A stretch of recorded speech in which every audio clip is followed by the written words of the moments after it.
My screen is visible? Yes. Yes. Awesome.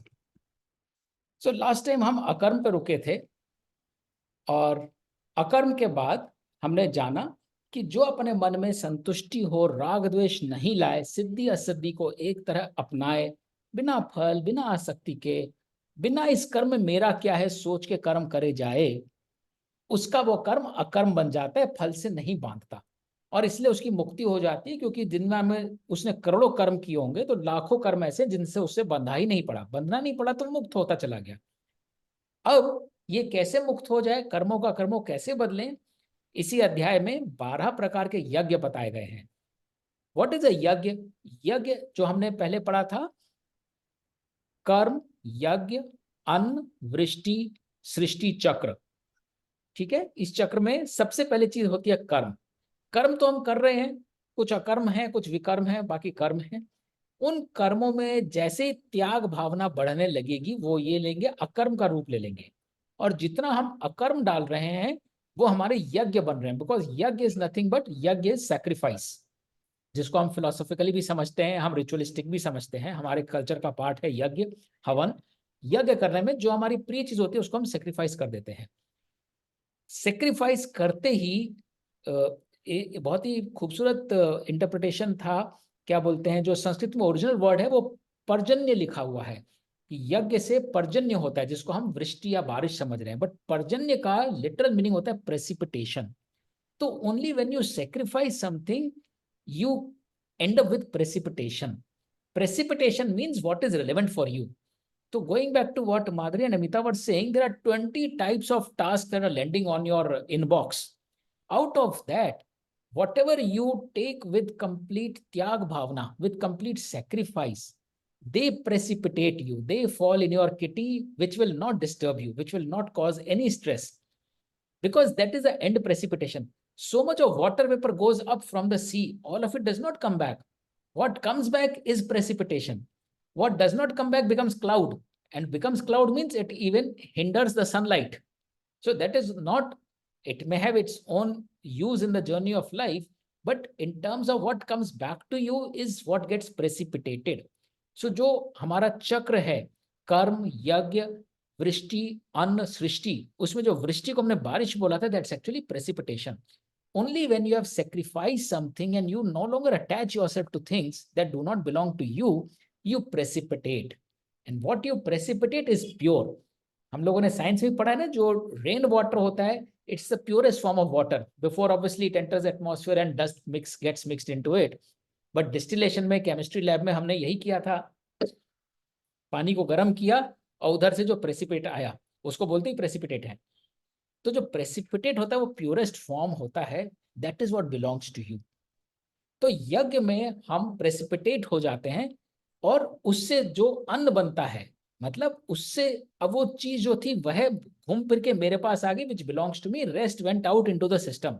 तो आप जिन यज्ञ में सेक्रीफाइस किया, तो चाहे आपने दान दिया वो किसी पंडित का घर चला रहा है, या आपने दुकान से सामग्री खरीदी वो दुकान वाले का घर चला रहा है, जो जो आपने सेक्रीफाइस किया वो इकोनॉमी में चला गया, सर्कुलेशन में चला गया.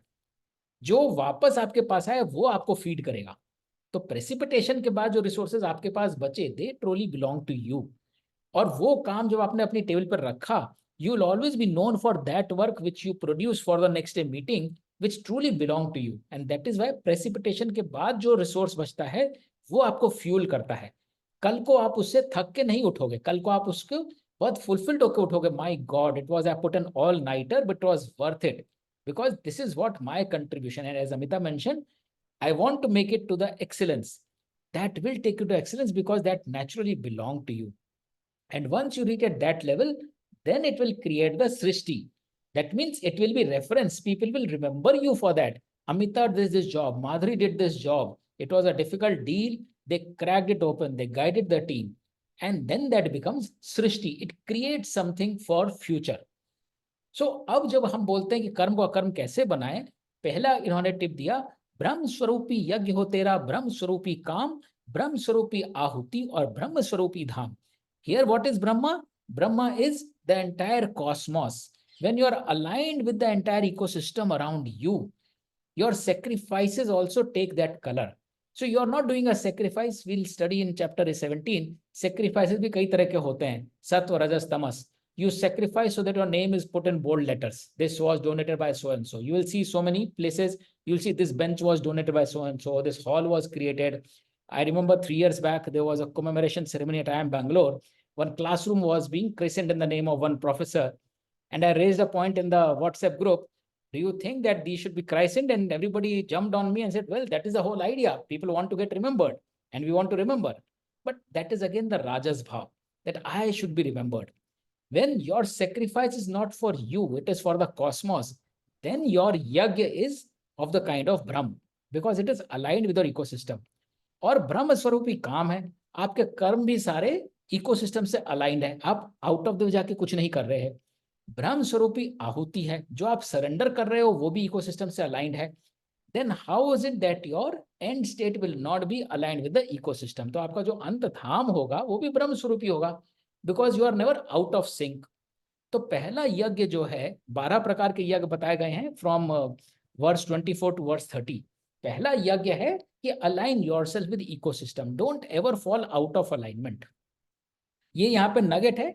अलाइनमेंट किसे बोलते हैं, कैसे आता है, वो हम डिस्कवर करेंगे by and by. But the nugget very clearly says, if you are aligned with the ecosystem, जो हो रहा है सहज भाव से होने दो, don't push things, don't make them happen. तब आपका, आपने मेक देम हैपन नहीं किया, वो आपका सेक्रीफाइस है। आपने अपने आप को थोपा नहीं, आपने पुश नहीं किया, वो आपका सेक्रीफाइस है। तो पहला यज्ञ है align yourself with the laws of nature and laws of the ecosystem around you. Nobody saying compliant रहो, आवाज मत उठाओ, that's a very different statement. आवाज उठाना भी सिस्टम के साथ अलाइनमेंट है या मिसअलाइनमेंट है, वो विजडम होनी चाहिए आपको। अगर आप उस काम के लिए बने हो तो आपको आवाज उठानी ही चाहिए, नहीं तो आप अपना काम नहीं कर रहे हो। लेकिन अगर आप उस काम के लिए नहीं बने हो तो जबरदस्ती एक्टिविज्म का चोला मत ओढ़ो, जैसा मैंने ओढ़ लिया था in that example that I gave you. Because I was somewhere getting misaligned with the system, I could not catch those signals. I was impatient, I was too naive. So I was misaligned. If I was misaligned, it was loud and clear and visible to everybody. And because I was misaligned, मेरा धाम फिर obviously ब्रह्म स्वरूपी तो नहीं हुआ ना, उस ब्रह्म के बाहर फेंक दिया गया मेरे को। तो we all need to understand कि हमारा अलाइनमेंट कैसा है। दूसरा है, पूछे कुछ जन फल के हेतु देवों का अनुष्ठान करें, योगी केवल कर्म ही पूजे, यज्ञ की भांति कर्म करें। तो कुछ लोग जब सेक्रीफाइस करते हैं, हवन करते हैं, यज्ञ करते हैं, बहुत ही आउटकम ओरिएंटेड करते हैं, जिसको हमने अपने स्क्रिप्चर से पढ़ा है, अश्वमेध यज्ञ कर लिया, फलाना यज्ञ कर लिया, यज्ञ के बाद देवता प्रकट हुए, बोलो क्या वर चाहिए, एंड देन वी से मैंने तो इसलिए किया ताकि मेरे को कुछ आपसे बोन मिल सके। सो उनमें बोन प्राप्त करने की सिद्धि होती है, पर आप उस बोन से बंध जाते हो। तो जो योगी सिर्फ कर्म पूजता है, देवताओं को नहीं पूजता, ये दूसरी तरह का यज्ञ है कि मैं कर्म के लिए, फल के लिए कर्म नहीं कर रहा हूं, और मैं देवता से मांग नहीं रहा हूं कि मेरे कर्म का ये आउटकम होना चाहिए। मैं यज्ञ की भांति काम कर रहा हूं, मेरा अपना कुछ भी नहीं है। ये दूसरी तरह का यज्ञ। This is very much like अकर्म what we said. The third part is, योगी फूके निज इच्छा को जलती संयम अग्नि में, अज्ञानी तो लोभी बरता इंद्रियों की जननी में। तीसरे तरह का यज्ञ होता है, आपने संयम की अग्नि में अपनी निज इच्छा को फूंक दिया। जो आपकी डिजायर्स हैं वो आपने अपनी इक्वानिमिटी में भस्म कर दी। So with your equanimity, with your balanced state of mind, आप अपनी डिजायर को, जो आपकी डिजायर है, वो आपका धर्म नहीं है, वो आपका कर्म नहीं, वो आपकी डिजायर है। आप जब भी अपनी डिजायर को अपने संयम की अग्नि में झोंक देंगे, वो तीसरी तरह का यज्ञ होगा। चौथा, अज्ञानी तो लोभ ही बढ़ता इंद्रियों की जननी में। एक दूसरी तरह का अज्ञानी होता है, वो क्या करता है, इंद्रियों की जननी में लोभ का फ्यूलिंग करता है। तो वो यज्ञ जो होता है अकर्म नहीं देता, वो विकर्म देके जाता है। क्योंकि आपने क्या किया, इंद्रियों की जननी कौन है, डिजायर। डिजायर में आपने क्या डाल दिया एज अ फ्यूल, लोभ। The moment you put greed into your desire, it goes beyond. आपने पूछा तमस कैसे बनता है, तमस बनता है जब डिजायर को आप पावर कर देते हैं ग्रीड से। तो अगर आपने अपनी डिजायर के पीछे ग्रीड भी डाल दिया, अभी तक तो सिर्फ डिजायर थी मेरे पास एक फॉरेन ट्रिप हो, अब आप बोलते हो मेरे को हर महीने एक फॉरेन ट्रिप चाहिए क्लाइंट अकाउंट पे, तो वो जो है आपका अज्ञान बढ़ा रहा है, वो आपको अलाइनमेंट से दूर ले जाएगा, बिकॉज आप बहुत ही फंस रहे हो जड़ता में। पांचवें तरह का यज्ञ है, ज्ञान प्रकाश के हो जाती है हर इच्छा अधीन, आसक्ति और भोग की ज्वाला संयम होती विलीन। जैसे ही आप नॉलेज गेन करते हो, सारी डिजायर्स उस नॉलेज में अंदर मेल्ट हो जाती हैं। तो जितनी भी आपकी डिजायर्स हैं, जितनी भी आपकी लॉन्गिंग्स हैं, वो सारी बैलेंस आउट हो जाती हैं आपकी नॉलेज के थ्रू। तो जो ज्ञानी होता है वो ज्ञान के अंदर अपनी इच्छाओं की आहुति दे देता है, आसक्ति की और भोग की आहुति देता है। फिर आता है यज्ञ रूप अनेकों अर्जुन तज के धन आराम, कुछ है तजते भेद जगत के, कुछ तजते अज्ञान। और आप क्या क्या डाल सकते हो? अपना धन, अपना आराम, जगत के भेद, डिफरेंसेस, ये गोरा है, ये काला है, ये अमीर है, ये गरीब है, या अज्ञान, आप अपनी इग्नोरेंस डाल सकते हो। तो ये सारी चीजें आप आहुति दे सकते हो जिनसे आपके कर्म अकर्म बनते हैं। आप धन मतलब, अगेन धन से मतलब ये नहीं कि आपको गरीब हो जाना चाहिए। धन मतलब जो चीज आपको नहीं बिलोंग करती, जो बिलोंग करती हो आपके पास आएगी ही आएगी। लेकिन धन और आराम जहां पे है, वहां पे आपने कहीं ना कहीं अपने आप को अटैच कर लिया उन विषयों से जो इंद्रियों के साथ चलते हैं। अगर आपने उनको दे दिया, अगर आपने चाहे धन के में से धन ही दे दिया, थोड़ा धन ही दे दिया, तो आपकी कम से कम विषय कुछ तो कम हो गए ना। और कुछ आप डिफरेंसेस दे दो, कुछ आप इग्नोरेंस दे दो। फिर वो बोलते हैं प्राणों को अपान से कोई, कोई अपान को प्राणों से, न्यौछावर कर चित्त करे प्राणायाम पुराणों से। ये भी बहुत इंटरेस्टिंग है। प्राण और अपान क्या होता है?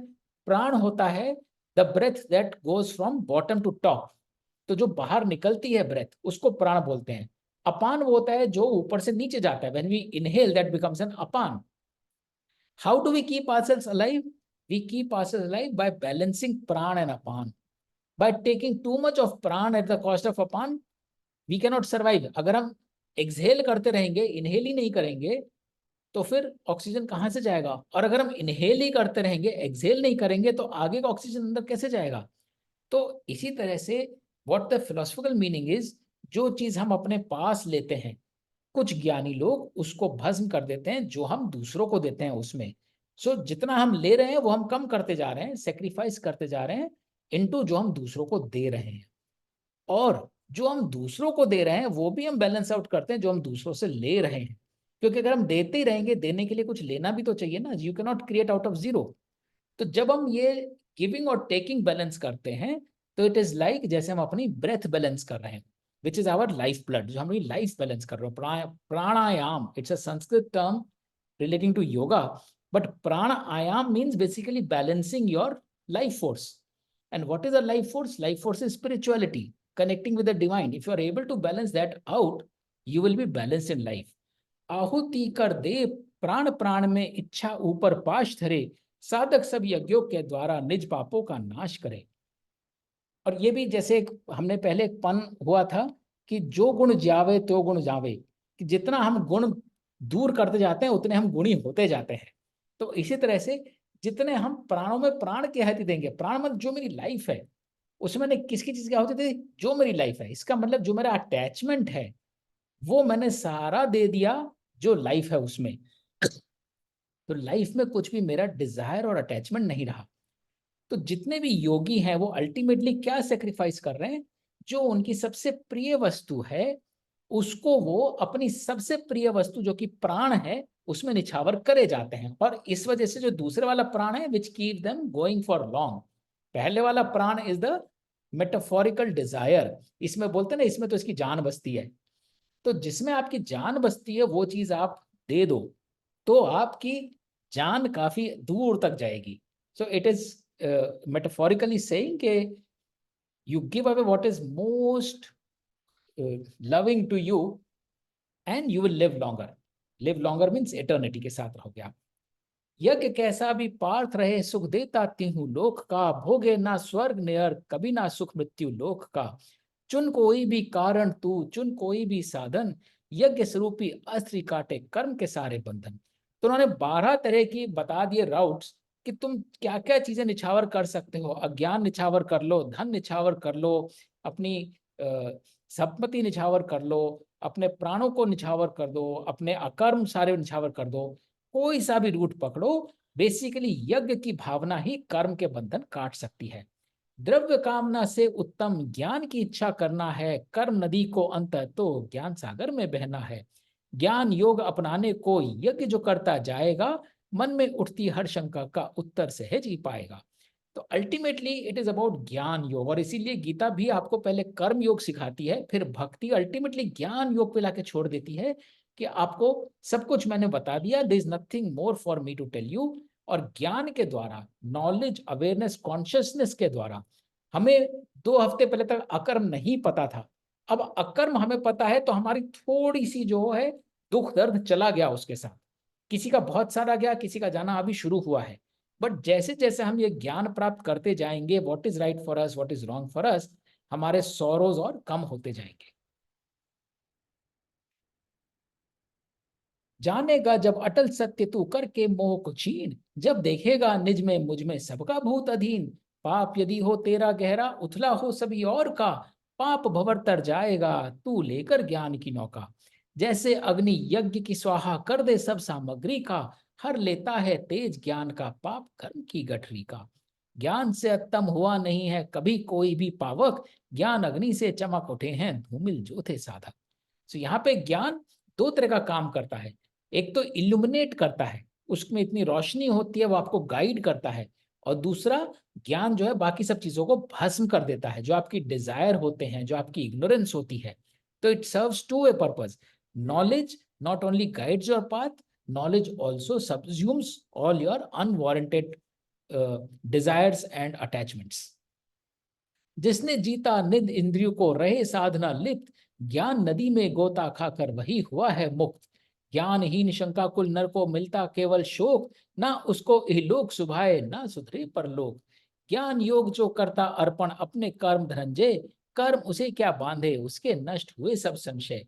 और इसीलिए इस अध्याय को ज्ञान कर्म संन्यास योग बोला गया है कि ज्ञान युक्त कर्म होना चाहिए आपका, ना कि फल युक्त कर्म। हे अर्जुन तू ज्ञान शस्त्र से मोह का कर दे छेदन, योगी बन और जीते रण, यूं बोले मधुसूदन। सो अल्टीमेटली कर्म की बात तो कृष्ण बता रहे हैं, बट कर्म की बात में उसको ज्ञान से टेद करके बता रहे कि तुम्हारे कर्म जो होते हैं at any point in time ज्ञान के द्वारा गाइडेड होने चाहिए। तो जो की श्लोक्स थे वो कुछ हमने पहले भी रेफरेंस किए थे कि अगर तुम इस जीव में बंधे रहोगे तो तुम प्रकृति के अधीन रहोगे, प्रकृति के स्वामी नहीं रहोगे। और फिर उन्होंने बोला कि जब जब धर्म की ग्लानि होती है, अधर्म का बढ़ जाता है, तो मैं अवतार लेकर आता हूँ। और ये कोई मैजिकल अवतार की बात नहीं हो रही, ये हम सब की नेचुरल इंस्टिंक्ट्स की बात हो रही है। जब हमारा ज्यादा इंडाइजेशन होता है, automatically our stomach starts throwing up. Similarly जब ज्यादा कोई चीज थ्रेशोल्ड क्रॉस कर जाती है, तब ऑटोमेटिकली हमको ऐसी अर्जेस आनी और ऐसे इंस्टिंक्ट्स डेवलप होने शुरू हो जाते हैं जो चीज अननेचुरल है, जो साइकिल के अगेंस्ट है, उसको अरेस्ट कर सकें। और इसी तरह से कर्म और अकर्म का जिसको ज्ञान होता है, अल्टीमेटली सदगति उसी की होती है जो अकर्म का हाथ पकड़ता है। और जिसको कर्म और अकर्म के बीच का डिफरेंस पता होता है, ज्ञानी मनुष्य वही होता है। और अल्टीमेटली इस अध्याय के एंड में कृष्ण का मैसेज यही है, अपने कर्म को ज्ञान की नौका के थ्रू आगे ले जाओ, वही तुम्हारे को तारेगा। So we are almost at the top of the hour. Any quick thoughts before we end? Will go to the next chapter, और 2 चैप्टर बाद विल टेक अ पॉज। जैसे आज डिस्कशन हुआ, 2 चैप्टर बाद will try to revise everything what we have understood in Karma Yoga. तो बाकी चीजों को पार्क करेंगे जो आगे आने वाली हैं, बट कर्म योग में कोई भी अगर डाउट है, चाहे हमने बोला फल की इच्छा मत कर, फल से मत बांध, चाहे हमने बोला कि यज्ञ कर, चाहे हमने बोला कर्म कर, तो we will revisit after 2 sessions, 2 more अध्यायs to go, when we'll complete the कर्म योग। Risk of repeating, you gave an example of two, Madhuri and someone else, that look, हाँ, they do something, they're going to get the appreciation and the whatever. Now, when they are doing that work, now this is that they'll get when something happens, whatever happens. If it comes through, they'll get it. Doesn't happen, they won't get it. They needn't be connected to the fruits of that thing. But will the thought of the fact that this would have those consequences not come at all in their mind? It may somewhere come. down the line. It may I'm only come. asking. Correct. You ask them. You ask them. They are the best to answer. Will it come or not? No, no. I can only answer. Should it come or not? Yeah, no. See, the issue is the practical aspect. We'll come to that. Theoretically, you are right. Be completely detached and say, look, whatever happens, fine. But what I'm saying is somewhere that, and I'll tell you why I'm asking you. Because whenever, even when they say Bhagwan se prayer karo, just prayer, don't do. Always it is, मैं कह रहे मैं prayer कर रहा हूँ, मैं कुछ नहीं मांग रहा, पर यही तो मांग रहा हूँ भाई। अगर मैं भगवान को मांग रहा हूँ तब भी तो मांग रहा हूँ, बिल्कुल सही कह रहे वही हो। तो वो भी फेलियर हो नहीं, जाता है, वो भी नहीं मांगना। और जे है लोग ना? बोलते हैं कि अब गीता अगर मैं पढ़ने से मोक्ष और प्राप्त होगा, मोक्ष भी नहीं मांगना। और अगर मैं मुंह से भी ना मांगू तो at the somewhere at the back of my head, even if it's the furthest inner recesses of my mind, somewhere there it will come up. क्योंकि वो भी How does condition, one lose that? क्योंकि हाँ, उसके सब loose कर जाओगे आप। अध्याय 18 तक आप जाते हैं, you will be transform man, hopefully. Because that is where the issue comes. Yes. You're right, should not happen, but should not and will not is the. But सुनिए, आपका आंसर अभी बताता हूँ। Madhuri, at the risk of repetition, you can just reiterate something has change in last 1 week. Correct? So something went out. जब एक छोटा सा element चला गया है तो बाकी भी जाएगा ना। Yeah, I was about to actually say that I think ये मतलब binary situation नहीं है, क्योंकि अगर 0 1 का हम 1 का वेट करते रहेंगे तो we'll keep, I think, intellectualizing about it. But if we sort of make gradual progress, which I've seen like one tiny step last week, maybe that's what we should keep our eyes on. I don't know. बिल्कुल सही कह रहे हो आप। तो आप, I won't say you are impatient, but you are putting it to test every time. You will see it working for you. And इसलिए ये कॉन्वर्सेशन है मोस्ट रिलेवेंट 18 अध्याय करने के बाद। देन यू विल सी कि अच्छा 1 तो शायद नहीं गया, थोड़ा सा बचा है, बट 60% चला गया है। अगर 6-7 महीने के सत्संग के बाद 60% चला गया, that's a phenomenal progress doctor तलवार। कई जन्म लग जाते हैं। इसीलिए मैं कहता हूँ टाइमिंग इज इंपॉर्टेंट। टाइमलाइन आ जाती है कि भाई अभी तक नहीं गया, ये सक्सेस है कि फेल है। it's a direction that matters, not the distance that you cover. तो अगर आपके मन में वो भाव जागृत हो रहा है, चाहे वो गया भी नहीं है, बट आपको पता है ये भाव सही नहीं है, वो भी सक्सेस है। वो डिटैचमेंट की पहली सीढ़ी है। You are already on the first step. Okay, so it's not that it's going to, I mean, don't consider yourself as having failed just because you only managed to have a transient improvement in yourself. 100%। अभी तो for these sessions हम कुछ भी expect कर ही नहीं रहे हैं। You yourself will come back and say what has change, what has not change, it will be different for everybody. सो मैं इसलिए भी नहीं कर रहा कि at the end of 8 months हम सब जो है मोक्ष प्राप्त करके ऊपर आसमान में तैर रहे होंगे। एक आध आदमी हो सकता है तैर रहा हो। My problem is I'm a very hard taskmaster on myself. You will definitely become easy on yourself. That's what I don't want to become. You are fighting it. You will become, because Yeah. Peace काहे में है? Piece push करने में नहीं है, piece float करने में है। तो आप कहीं ना कहीं आप बटरफ्लाई स्ट्रोक मार रहे हैं फिनिशिंग लाइन तक पहुंचने के। आपको फ्लोट करना सीखना है। भाई मेरे को डूबने से मतलब है कि मैं डूबूं नहीं, जहां मैं जा रहा हूं वहां पहुंच जाऊंगा। The currents of the river will take me where I belong. I don't have to swim for or against the current. Yes. That's what. Maybe next time around, maybe. 100%. Yeah, these conversations will keep happening and slowly you will see कुछ तो। But before closing, आपको कुछ अकर्म का experience हुआ पिछले एक हफ्ते में?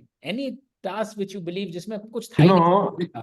Yeah, see, the thing is, frankly speaking, for a long time now, and it's made a lot of difference to the way I the way I work.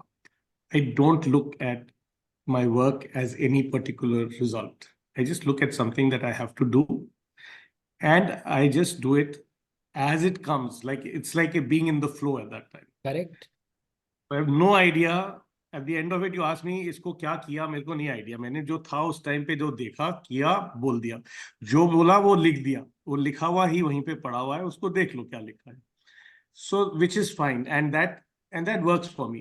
it is, it's only when some extraneous factors come in and disturb that flow, then sometimes there is an issue. Otherwise, most of the time that works out. So you are already in the akarma mode. So, but what bothers me is that at the end of the day, when I was in that, it was not that I did that activity with the idea कि ये fail हो जाए तो मुझे matter नहीं करता.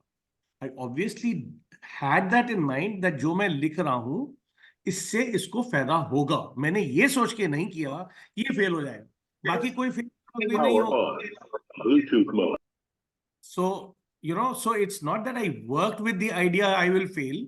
I worked with the idea I will succeed, but I don't know. If he asks me also, I tell him, I don't know whether you'll be okay or not.